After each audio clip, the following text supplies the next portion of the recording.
લાખો ભક્તો રાહમાં અને અચાનક જ ગાદી બંધ છે એવું છે અને આ રવિવારે સંપૂર્ણ ગાદી બંધ રાખવામાં આવી છે.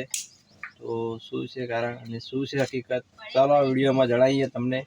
તો ગાદી બંધ છે રવિવારના દિવસે અને ભક્તોને એવી તુલના છે અને ભક્તોને એવું છે કે ગાદી કેમ બંધ હશે. તો અમુક લોકોને માતાજી પોસ્ટો કરી છે પણ અમુક લોકોને જાણ નહીં હોય. તો ચાલો આપણે આ વિડીયોમાં જણાવીએ. મેળીમાં મિત્રો ખૂંખાર મેળી બારેજા જતા ભક્તો માટે મહત્વની માહિતી સામે આવી. તો શું છે તો ચાલો જાણીએ. અને રવિવારે ગાદી બંધ કેમ છે ને શું થયું છે તે ગાદી બંધ છે અને એ પણ જાણીશું. તો માતાજી આમ તો પોસ્ટ કરી છે, તો ચાલો જાણીએ. ખૂંખાર મેળી બારેજા અચાનક જ ગાદી આ રવિવારે કેમ બંધ છે અને શું થયું છે. તો ચાલો બને રહેજો વિડીયોની અંદર. તો ખૂંખાર મેળીના સાનિધ્યમાં લોકો દૂર દૂરથી આવતા હોય છે. 200 કિલોમીટરથી ચાલતા લોકો આવતા હોય છે. યાત્રા પગયાત્રા કરીને આવતા હોય છે. અમદાવાદ પાવાના ગામડાઓથી આવતા હોય છે લોકો. સુરતથી, વાપીથી, વલસાડથી, બનાસકાંઠાથી લોકો 200 કિલોમીટર, 300 કિલોમીટર દૂરથી આવતા હોય છે. તો આટલું તેમનું કામ થયું ત્યારે આટલું પબ્લિક આવી શકે છે.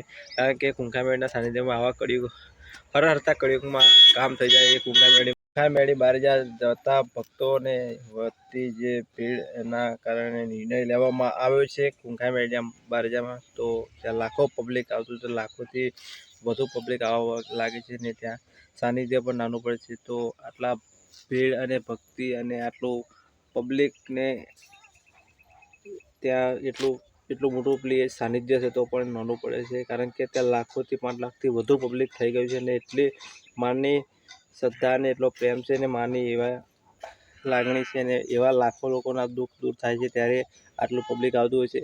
કારણ કે ત્યાં જે જાય તેમનું દુઃખ દૂર થઈ જાય છે. એવા તો જેમ જેમ લાખો લોકોને તો ખબર પડે એમ 2 લાખ 3 લાખ એમ પબ્લિક વધતું જાય છે. કારણ કે લોકોના દુઃખ આ કળિયુગમાં દૂર કરવા માટે ખૂંખાર મેળીમાં બેઠી છે અને બારેજા ધામવાળી બેઠી છે. તો લોકો દૂર દૂરથી તો આવે છે પણ આખા ગુજરાતમાંથી હવે ત્યાં જવા લાગ્યા છે. ગુજરાતમાંથી ત્યાં બારેજા આવવા લાગ્યા છે. તો સાનિધ્યમાં પહોંચવા અને ત્યાં તેમનું દુઃખ દૂર કરવા માટે ખૂંખાર મેળી પણ એક દિવસ બોલ્યા હતા આ પ્રવચનમાં કે આટલું પબ્લિક આવે છે પણ જો આનાથી વધુ પણ પબ્લિક ના લાવું તો એવું પણ બોલ્યા હતા. તો તમે પ્રવચનમાં પણ કદાચ સાંભળ્યું છે અને ના સાંભળ્યું તો યુટ્યુબમાં એમની ચેનલ છે, કદાચ જોઈ લેજો કોઈક વિડીયો મળે તો. તો આવા ખૂંખાર મેળી અઢળક બોલે છે અને જે પાર પાડે છે. તો ખૂંખાર મેળી માતા એ કીધું છે કે આ સાનિધ્ય પણ નાનું પડશે એટલું પબ્લિક હજુ પણ આવશે. તો માતાના સાનિધ્યમાં લાખોથી વધુ પબ્લિક, 5 લાખથી વધુ પબ્લિક તો આવી જાય છે પણ એનાથી હવે વધુ પબ્લિક આવી ગયું છે.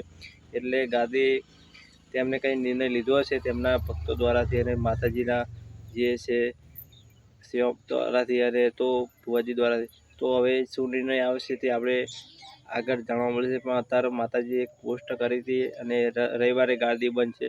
તો ગાદી બંધ હોવાનું કારણે કે પબ્લિક વધારે થઈ ગયું છે અને પબ્લિક એટલું 5 લાખથી વધુ પબ્લિક આવે છે તમને. તો તમે જોઈ શકો તો રવિવારે ત્યાં પગ મૂકવાની પણ જગ્યા નથી હોતી. દર્શન કરવા માટે પણ લોકો 2-3 કલાક ઊભું રહેવું પડે છે ત્યારે અંદર જઈને દર્શન થાય.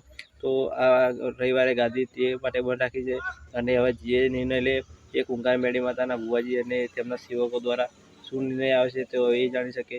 કારણ કે ત્યાં ભક્તોની એટલી ભીડ હોય છે અને આ ખૂંખાર મેળી માતા આ કળિયુગમાં હાજરા હજુર થઈ છે. તો લોકો ત્યાં જવાનું વધુ પસંદ કરે છે અને તેમનું દુઃખ લઈને જાય છે. સુખથી પ્રાપ્ત આવે છે અને તે દુઃખ દૂર થાય છે તેમાં ખૂંખાર મેળીના સાનિધ્યમાં જવાથી. તો એટલું પાર્કિંગ છે, એટલી વ્યવસ્થા છે, એટલું બધું પ્લેસ છે, એટલું ચોગાન છે તો પણ નાનું પડવા લાગે છે. કારણ કે માતા જેઓનું દુઃખ દૂર કરે છે તેઓ જેમ જેમ લોકોને ખબર પડે છે કે આ કળિયુગમાં ખૂંખાર મેળી છે, બારેજા ધામ છે, તો લોકો ત્યાં ભક્તો એટલા આવે છે અને એટલા દુઃખી લોકો આવે છે એમનું દુઃખ માં ખૂંખાર મેળી હરી લે છે અને તેમનું દુઃખ પણ દૂર થઈ જાય છે. અને લાખો લોકો કેટલાય વર્ષોથી અને કેટલાય થાકી ગયેલા હોય છે. કોઈને પોતાની કુળદેવીની ખબર નથી હોતી, કોઈને પોતાની મઢમાં કુળદેવી નથી હોતી, પોતાને એ પણ નથી ખબર હોતી કે અમારી માતા કહીએ છીએ. તો પણ એ ખૂંખાર મેળીના સાનિધ્યમાં જઈને સુધરી ગયા છે અને એમની કુળદેવીને પૂજતા થયા છે. તેમની કુળદેવીને મઢમાં લાવ્યા છે. તો લાખો લોકો દારૂના વ્યસન, માંસ મટનના વ્યસન હતા તેવા લોકો, એમના પરિવાર દુઃખી હતા. એ ખૂંખાર મેળીએ જઈને બાધા રાખીને માનતા રાખીને રવિવાર ભરીને સિંહ પર ચુંદડી રાખીને બાધા રાખીને પણ તેઓ તેમના પરિવારને એક એવો સભ્ય હોય તો એઓ પણ સુધરી ગયા છે.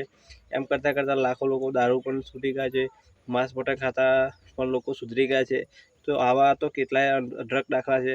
તો એમ જેમ પબ્લિક આવતું રહે છે ને આટલું પબ્લિક વધતું જ જાય છે, અને કુંકામેળીના આ કળિયુગમાં એવા પરચા છે તે લાખો લોકો ત્યાં આવતા રહે છે. તો ત્યાં પ્રવચનમાં લાખો લોકો સાંભળવા પણ આવતા હોય છે. તો ત્યાં બેસી રહીને પ્રવચન સાંભળવા અને તેમનું જીવન સુધારવા આવે છે. એકવાર પ્રવચન સાંભળે છે તેઓનું જીવન સુધરી જાય છે. તો માતાજીના સાનિધ્યમાં લાખો લોકો પ્રવચન સાંભળીને તેમનું જીવન સુધાર્યું છે. તો કુંકામેળીના સાનિધ્યમાં લાખો લોકો ત્યાં આવે છે, અને લાખો લોકો ત્યાં તમે સેવામાં પણ ઘણા બધા હોય છે. તે પબ્લિક ચંપલ સાચવવા માટે પણ ત્યાં ભક્તો હોય છે. તો એવા ભક્તો બહુ સામાન્ય મળી જ ના શકે, કારણ કે પગ અત્યારે તમારા પગના ચંપલ ઝાલવા કોણ પ્લે હોય, તો તમારા ચંપલની સેવા આલે છે. તો તમારા ચંપલ ક્યાંય ખોવાઈ ના જાય એટલું બધું પબ્લિક હોય છે, લાખોથી વધુ પબ્લિક હોય છે. તો એ ચંપલ તમારા સાચવે છે. તો આવા ભક્તો છે તે સાનિધ્યમાં આવું કામ પણ એવું થાય છે. તો ભક્તોને એવું થયું કે લાય કુંકામેળના સાનિધ્યમાં આવી સેવા તો બધી કરે છે, પણ આ રીતની સેવા પણ કરે છે. ચંપલ તમારા સાચવશે અને તમને ચંપલ પણ ફ્રીમાં પાછા મળી જશે. તો આવી રીતે છે. અને ત્યાં કુંકામેળના સાનિધ્યમાં કોઈ રૂપિયો પણ લેવામાં નથી આવતો. તો કુંકામેળના સાનિધ્યમાં લાખો લોકો જતા છે, તેમને ખબર છે. તો ત્યાં સાનિધ્યમાં આપણે ઘણી વાર ગયા છે, અને ત્યાં સાનિધ્યમાં તો આ વર્ષે ચોમાસું હતું તો પણ ભક્તો ત્યાં દર્શન કરવા જતા હતા. ગાદી તો બંધ રાખતા હતા, કારણ કે ભક્તો ત્યાં જો ગાદી ચાલુ રાખે તો ભક્તો આવે અને ભક્તો હેરાન થાય, કારણ કે ત્યાં પબ્લિક આવે તો પાણી અવર જવર હોય, સાધન કોઈના ફસાય, પાર્કિંગની જગ્યા નથી ત્યાં, તો પબ્લિક હેરાન થાય એ માટે પણ ગાદી પણ બંધ રાખવામાં આવતી હતી. તો આવા બધા કારણે ગાદી આખું ચોમાસું બંધ રાખી છે. તો કારણ કે ત્યાં ભક્તો વધારે આવી જાય અને પાર્કિંગની વ્યવસ્થા નહોતી, અને મેકો કે સાધન રોડ ઉપર મૂકી જાય તો ચક્કાજામ થઈ જાય ટ્રાફિકનો, એ માટે ગાદી બંધ રાખતા હતા. અને હવે ગાદી ચાલુ કરી છે. તો શિયાળો ગયો અને હવે ઉનાળો પણ ચાલુ થઈ ગયો છે. તો પબ્લિક સતત વધતું જ જાય છે. તો આ વખતે રવિવારે ગાદી સંપૂર્ણ બંધ છે, અને હવે સુધીને લાવશે. તો જય માતાજી, જય કુંકામેળમાં. અમારી ચેનલમાં આવા વિડીયો આવતા રહે છે. તો ફરી મળીએ નવા વિડીયો સાથે.